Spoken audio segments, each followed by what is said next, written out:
Okay, good evening and welcome to Just Daf It. Daf Yomi Shir. We're learning Mesechus Yevamos Daf It, number 89. Here it's Motzei Shavuos in Israel, so it's Sunday night. If you're in America, you probably won't be seeing us till Monday night, assuming you keep 3-day Yontif. Sorry about that. It's America, what can I say? Alright, let's start from the bottom here, Peichem and Beis.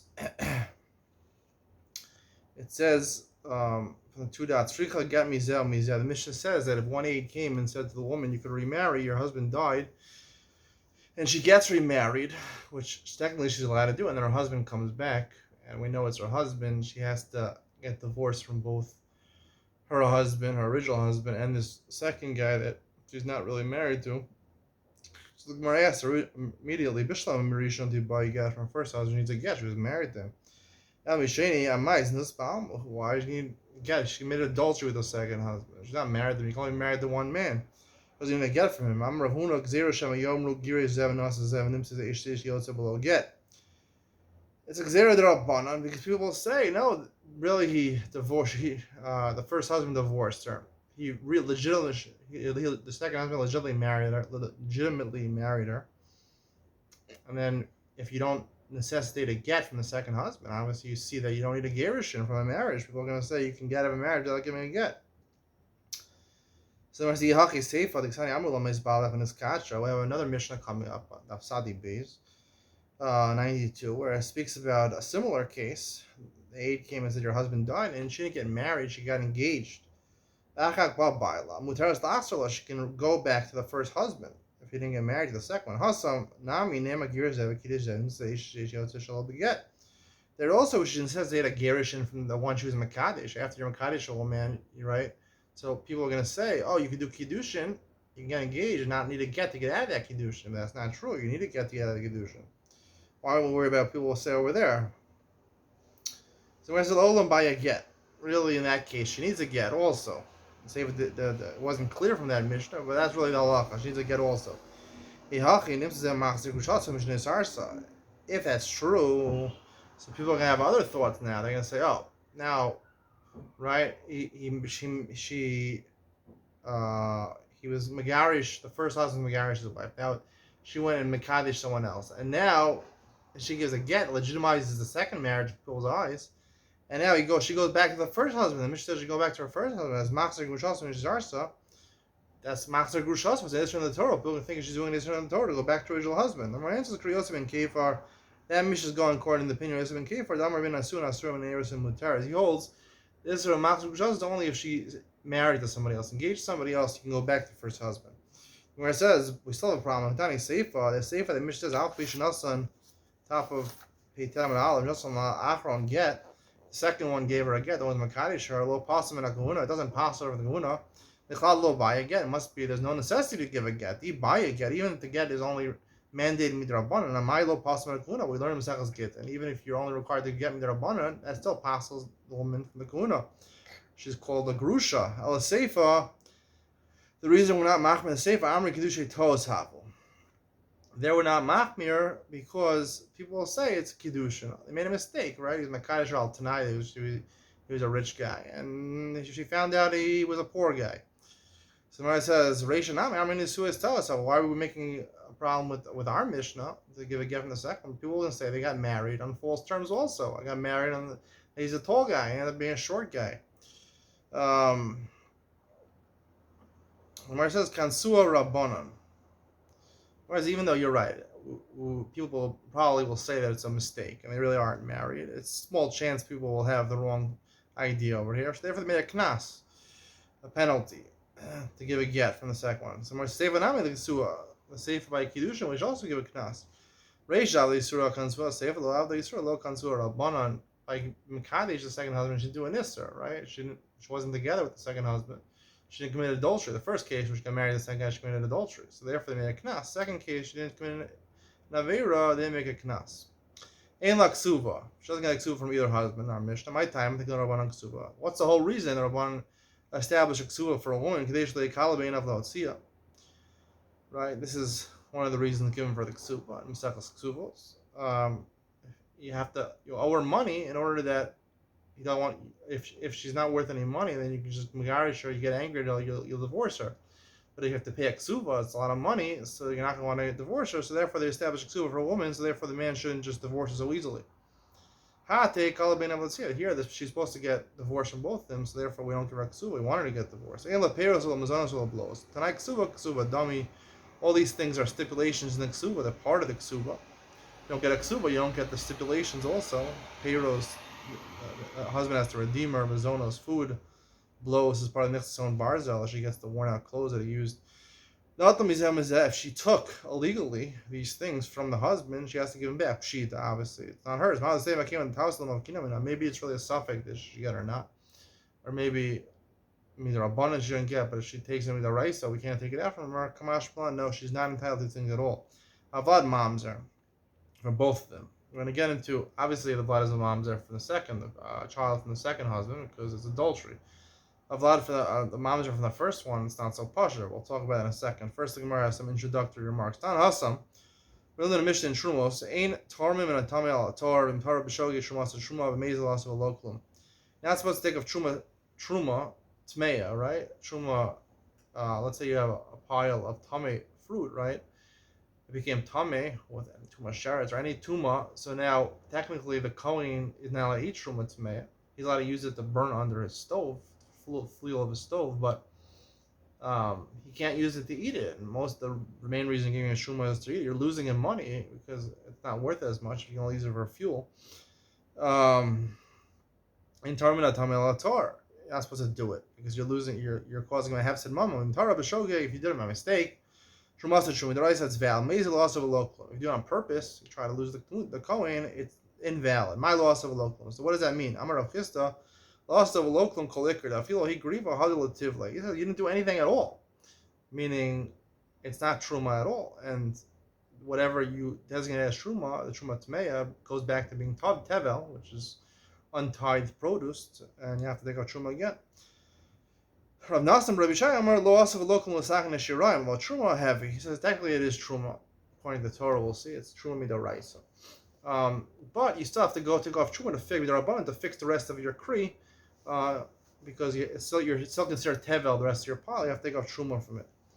Rav Chisda Lamar Rav Nassim Rabbi Shai. The reason Rav Chisda didn't say Rav Nassim Rabbi Shai, the Amar heavy truma. If you say that really it is truma, we would leave it as truma. He's in the pasha of lo mafresh. He's gonna be posheya. And he'll be lazy. It's truma, so I don't have to take off anything. The rest of my kri is not tevel. At least I only take off my zarisha and other things. I don't have to take off truma gedola. So therefore, they made a gzeira that even the original truma is chozer letivlo and remains chula and not truma, even though the right said it should work. So then I said, "My shna mehadis now. Why is this mishnah different that we learned in a different mishnah in trumos? Hatorim kishos v'nimseis samora. You take off cucumbers, right? Truma of cucumbers. Cucumbers you don't take truma off of. Also have to take shuma from. Nimzamora, you realize it is bitter cucumber. They don't taste good. Avatiach nimzes saruach. You try to take off shuma from your watermelons, and you found that it was moldy or it wasn't good. Truma wasn't edible usually. I mean, it was edible, but it was sour or whatever. It wasn't. It's not good food. Truma v'yachzor of Yishrom. Now, halacha is that it's considered truma, but because he took it off of stuff that the Kohen is really not going to want to eat, you have to go and take another truma off to give it to him. We'll see why in a second. Shogeg amazed karam. So the Gemara first asks. The Gemara assumes we're asking a question from truma tmeya by mazid on here. This case is shogeg. The Gemara says. This case, Shogeg Lavari Surah, Mazid Kavari Surah. Before we said that he takes off a Mazid, it's made off the Torah, so it's not Truma. Here we're saying it is Truma, where it says this case is Shogeg. V'nimtes Mara, he didn't know that it was sour or bitter. He didn't know that it wasn't really prime food, it wasn't gourmet food. So, since he didn't know that, so we can't penalize him. So therefore, it's considered truma. But Rav Chisda, when he said before that amazed, it's not truma, it's tmeya, because he did it on purpose. Shogeg lava yisura, amazed kavar yisura. He's doing an isra. He's losing the kohen. His truma. Rami shogeg a shogeg. So the Gemara says, okay, we'll ask from shogeg a shogeg. Hakazani b'shogeg shumas truma. when it comes to Truma Tmeya, we say with the evidence, good Truma. Hazkasani Truma v'Yasor Yitrom. Here we're saying by the cucumbers and the watermelon that it's Truma, but you have to, as another penalty, that you have to give them another Truma of good produce. So the Gemara says, what's the difference? Hazam Shogi Karav Lamezdi Boil Lamintame. He says when it comes to the watermelon and the cucumbers, it's not just a regular shogeg. It's almost like you knew, almost like you did on purpose, because you should have limitame. So what does it mean limitame? It sounds like he should have tasted. He should have tasted whether good watermelon and good cucumbers. But the Mefarshim have problems, or the commentators have problems over here, because technically you can't eat it. It's tevel, so you can't taste it. Maybe it means limitame to the Kohen. We'll try to get back to this at the end of Ben Sion. So Gemara says, Rami Mezid on Mezid. Fine. So we answer Shogeg. Let's go Mezid on Mezid. Hachachasani Mezid lost klum. In our Mishnah by Shumat Meya, it says it was ineffective. According to Rav Chizda, ineffective completely. Hasam Tanan, a different Mishnah says, a Torah Mishnah Nakov al Nakov. If you take off Truma from a pot that doesn't have a perforation, doesn't have a hole, in which case there's no chiyuv to take off Truma from it. Al Nakov, on a plant that has perforation, because it gets sustenance from the ground itself, so that is Truma, it's chayiv and Truma D'Oraisa. Atis she'eno Nakov is only chayiv and Truma D'Rabbanan. Truma, it's considered Truma v'yachzor yitrom. He has to take Truma off again. So why do you say in our case, by the Truma Tmeya, it's not Truma at all? Rav Chizda says it's not Truma at all.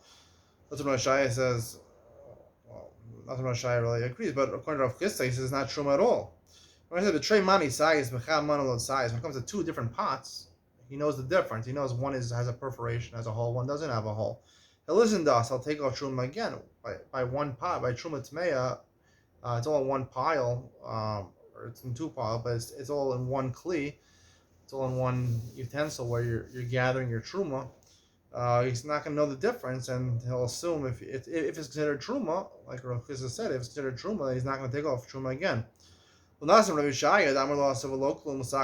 Truma heavy, he says that when you do it by Mezid, right, it is Truma, but you still have to take off the pot or your tevel. My top of page 10 on my base, my Shana had this not Nakov al She'en Nakov Truma. If you take the opposite case, you take off Truma from a perforated pot that has a hole, which you're chayiv the right to take off Truma. Al She'en Nakov, the pot or the rest of your kri, which is from doesn't have perforation, only chayiv Truma D'Rabbanan. Truma is a Truma. It's a good Truma, right? Technically, if you want to take off Truma, you have to take off not only the thing that you're taking off Truma is chayiv in the Raisa, but the thing you're trying to pot rest to be the Raisa. So again, it's a problem. Truma is a Truma. It is Truma, but you can't eat it. You can't eat the rest of the kri that you took off the Truma from until you take off Truma Meiser Makom Acher. I mean, it's talking about the Kohen who gets it. Who gets the Truma, he has to take it off again. So, why is it that in the case of Tmeya, right, the Kohen does not have to take off Truma again? Here he doesn't take Truma again. The Gemara says, "Shani Hachon L'Raisa Truma Al Yasahi." Here in our first case, when you take a Truma Tmeya Al Tahora, that the Truma Tmeya is really a good Truma. Could there be lie? I don't really lie. Minay the Torah min Aral Yafesh Shumas Truma. How do you know when you take off from bad produce on good produce, right? Tmeya and Torah would also be bad produce and good. Tmeya is bad because you can only use it for fuel. You can't eat it, and you take it off on good produce, you try to pot to the true good produce. The Pasuk warns against this. You shouldn't have a sin when you raise the truma from it. What's the sin referring to? If it wasn't kaddish, it didn't become actually truma, it wasn't effective, then why would you have the siyas chet? You wouldn't have been doing avera. If you didn't accomplish anything, where's the avera? So you see that it is a truma. So therefore, that's why Truma D'Oraisa. By Truma D'Oraisa, even though it was Truma Tmeya or it was Ra, it was a case of, we'll get back to this later, maybe in Ben Sion, where it's rotten, saruach, it's cucumbers or melons that were rotten. It works with the Evid because it works. That's the pasuk tells you it works. I'm only Rabba or Rav Chizda. Rabba says Rav Chizda. Did Chadamar lo asav aloklum. You say when Mezid you took it off the Tmei al Torah. Right now we just learned now that Tmei al Torah Midoraisa works, right? Afilu ahu griva hadal tivle. Even that bushel or whatever you took off, it goes back to being tevel. instead of being truma, technically midaraisa is truma, like Rabbi Eli says. It goes back to being tevel, my time. What's the reason? Xera dima pasha v'lo mafresh. You make xera because if we consider it truma, then you're not going to take off a second time the pot of the rest of your kri. Mi kamidim the raisa heavy truma mishum v'lo pasha avkura banan lechula. With the raisa it's truma. You're telling me that you treat it as chula, right? Now, if it's truma, right? So it's chayiv misa b'shamai, right? A zar eats it. Now you're making it chulin. You're somehow pattering him misa b'shamai if he ate it. It's tevel. Tevel is a lap. You're not chayiv misa b'shamai for eating tevel, according to most opinions. So you're being okir davar min Torah. You're changing something in the Torah because of Gzer Rabbanan. Mika midi the rice heavy truma mishum Rabbanan pasha avkur Rabbanan l'tchulim. Based in masan la'akor davar min Torah. Can based in come and uproot something in the Torah? The Torah mandates it is called as truma, and you're changing it to chulin. You're changing it to tevel. Amar lei vatla tispera. You don't hold what you say something like that. Not a vlad mamzer. Our mishnah. The vlad is mamzer mizeh mizeh. Right, the child from both marriages, right, to the second man she's married to, and if she goes back to the first husband who came back, a child from him will be mamzer also. Especially misheni mamzer. It's adultery, right? He's not married to the second husband. Rishon, my ishtohi, even though he can't go back to her because maybe it's a sota the rabbanon. It's his wife. Yisrael Ma'alyahu. He's not a mamzer. Because Shrinali mamzeres, you're calling him a mamzer, and you're now permitting him to marry mamzeres, which is changing in Isra min Torah. Technically, he's Yisrael. Yisrael can't marry mamzeres. Amarle Hachim or Shmuel said Asher mamzeres. No. He's a mamzer. He can't marry Israelis, but he's also Asher marry mamzeres. He's stuck, really.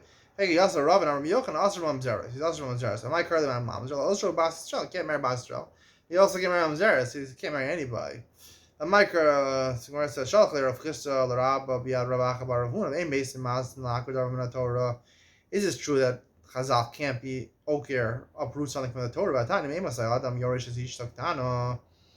We're going to learn here about getting married to a woman who's a ketana, right? Her father died, so her brother or her mother can marry off as a ketana, right? It's a nisum midrabanan. She has the ability to miyun, to refuse the marriage before she becomes a gedola, and she has bi'ila. If she has bi'ila, consummates the marriage midaraisa. So now what happens? So we're discussing in this intermediate period before she does bia and as a gedola and consummates the marriage. If the wife were to die as a ketana, when is the husband entitled to get his Yerusha? Normally a husband yarshins his wife. He gets the Yerusha. If she dies, he inherits her, whatever her properties were. Beis Shammai would become Masa. Beis Shammai says once she has Simonim, meaning she becomes a gedola, then he inherits her. No, she has to go to the chuppah. She has to try to get married. Rabbi Elazar when they consummate the marriage is when they have bia. And then he can inherit her, and then he can matame her if he's a Kohen. He can go into the Beis HaKvaros to bury her, truma, and he would entitle her to eat truma. Midaraisa. Beis Shammai Omrim Shammai b'Kamasa. They're going to analyze the three shittas over here. Beis Shammai says when she gets Simonim Agdola, she has 2 pubic hairs and she reaches the age of 12. Does that they mean to say even though she didn't go into the chuppah, right? We know she doesn't consummate her marriage. At least she goes to the chuppah. So the Gemara says, "Beis Shammai really holds. You need both things. She has to have Simoni Gadlos, and she has to go to the chuppah. Beis Shammai is saying to himself, the Kamritzu, which is kind of chuppah. You just said all you have to do is go into the chuppah, even if she doesn't have Simonim. If she had Simonim and she was 12 years and one day, then the chuppah works. Chuppah doesn't work. And Beis Hillel obviously whole chuppah works even if she's 12 and she doesn't have Simonim. Rabbi Elazar Omer Mishli Bal. Elazar says once she does Bilo, Amar Elazar, Emaisa Kana Klum. The Ketana, her Bia is ineffective, right? To consummate a marriage if she can't make decisions properly, and she's a gedola, so how could her Bia make her a marriage? So the Gemara says, "Imam she tagged over the ball." Leather holds no. When she grows up, she has simonim, and then she's boa. Ksani mias yorsha. The Brisa says it's talking about Yerusha. Now we're not calling she's Rebbe Lezer. Lezer says she has simonim. She's 12 years old and she has Bia. Everyone agrees that she's biblically married to her husband. That's not the question. According to Beis Shammai Hillel, where she doesn't do Bia yet, just Achnas L'Chopa, according to Beis Hillel, or Achnas L'Chopa and Simonim according to Beis Shammai, they would also hold the Baal Yorish or Hacha, the Midaraisa Avu Yaris. The Raisa, not her father's not alive anymore, but the inheritors of her father, it would be her father's brother, would inherit her, not her husband. The Rabbanan Yaris La Baal. The Rabbanan they gave the Yerusha, he's only Yarish Harami the Rabbanan, they gave the Yerusha to him. You're changing the din of the Torah. The Torah says the father's brother should inherit her, and you're giving it to the husband. So the Gemara says hefker based on hefker. No, that's when it comes to money. Chazal had the ability to uproot. It's not. It's changing din imam. Changing din imam is a little different because technically, even though technically it belongs to the father's brother, they can remove it based on the ability to remove people's property and give it to somebody else. How do you know it works? Ezra,